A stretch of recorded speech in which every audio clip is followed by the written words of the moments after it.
یمامہ کا سردار تھا، اس کو مسجد نبوی کے ستون کے ساتھ لا کے باندھ دیا۔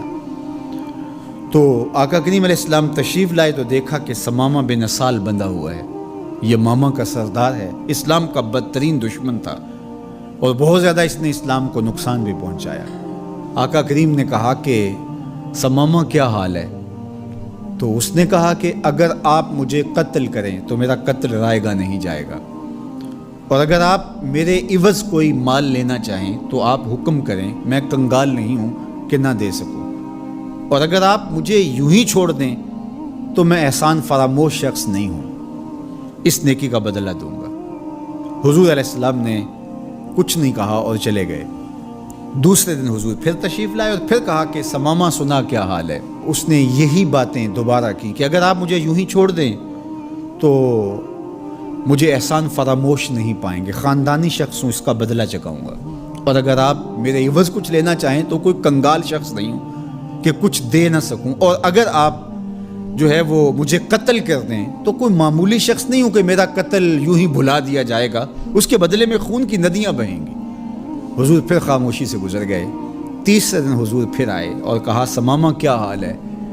اس نے پھر وہی باتیں کی کہ اگر آپ مجھے یوں ہی معاف کر دیں تو احسان فراموش نہیں ہوں گا، اور اگر آپ مجھے قتل کر دیں تو میرا قتل رائے گا نہیں جائے گا، اور اگر آپ یوں ہی چھوڑ دیں تو پھر اس کے جواب میں میری طرف سے جو رد عمل ہوگا وہ بھی دیکھنے والا ہوگا۔ تینوں دن یہی بات کہی، لیکن حضور تینوں دن اس کی گفتگو سنتے رہے۔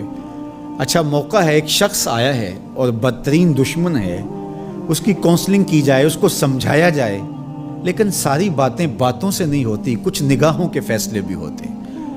تیرا علاج نظر کے سوا کچھ اور نہیں۔ حضور نے کچھ نہیں کہا، اور تیسرے دن جب حضور نے کہا کہ اس کی رسیاں کھول دو تو اس کی رسیاں کھول دی گئی، تو وہ باہر جاتا ہے، قدم اندر کو اٹھتے ہیں۔ حضور نے تو چھوڑ دیا، لیکن اب وہ جائے تو کہاں جائے؟ پر کاٹ کے میرے کہا صیاد نے مجھ سے، جا تجھے کشمکش دہر سے آزاد کیا۔ ہر قیدی رہائی مانگتا ہے، اور جب اس کو پروانہ ملتا ہے کہ آج تو جیل سے آزاد ہوگا تو وہ اچھلتا کودتا ہوا باہر آتا ہے اور جیل کے سوگوار ماحول کو چھوڑ کے بھاگتا ہے، لیکن جو زلف رسول کا قیدی ہوتا ہے وہ کبھی رہائی چاہتا ہی نہیں ہے۔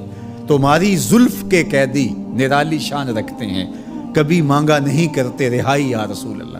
اب وہ باہر چلا گیا اور غسل کر کے پھر پلٹ آیا اور حضور علیہ السلام کے ہاتھ پہ بیعت اسلام کرتا ہے۔ اسلام لانے کے بعد اب وہ جو پہلی بات کرتا ہے وہ سنیے۔ وہ کہتا ہے حضور مجھے سب سے زیادہ اگر کوئی برا دین لگتا تھا تو وہ دین اسلام تھا، لیکن اب میری کیفیت قلب یہ ہے، جتنا پیارا دین دین اسلام لگتا ہے کوئی اور دین ہے ہی نہیں، اور جتنے بھی دنیا پہ شہر موجود تھے مجھے شہر مدینہ ان میں سے معاذ اللہ اچھا نہیں لگتا تھا، لیکن اب میری کیفیت یہ ہے جنوں ویکھ کے اکھیاں ٹھر دیاں نے، جنوں ویکھ کے ٹھردا سینہ ہے، ربا تیری ساری خدائی وچوں بس اکو شہر مدینہ ہے۔ تیسری بات اس نے حضور کے چہرہ انور کے بارے میں کہی کہ پہلے آپ کے بارے میں میری رائے اچھی نہیں تھی، اور اب آپ کے چہرے کو دیکھتا ہوں تو ٹھنڈ پڑتی ہے، روح کو قرار ملتا ہے، ایسا سونا اور حسین چہرہ مجھے کائنات میں کہیں دکھائی نہیں دیتا۔ مکھ چند بدر شاہ شانی ہے، متھے چمک دی لاٹ نورانی ہے، کالی زلف تے اکھ مستانی ہے، مخمور رکھی ہن مد بھریاں۔ اب اسلام لانے کے بعد جو فوری تبدیلی اس نے محسوس کی اس کو بیان کیا۔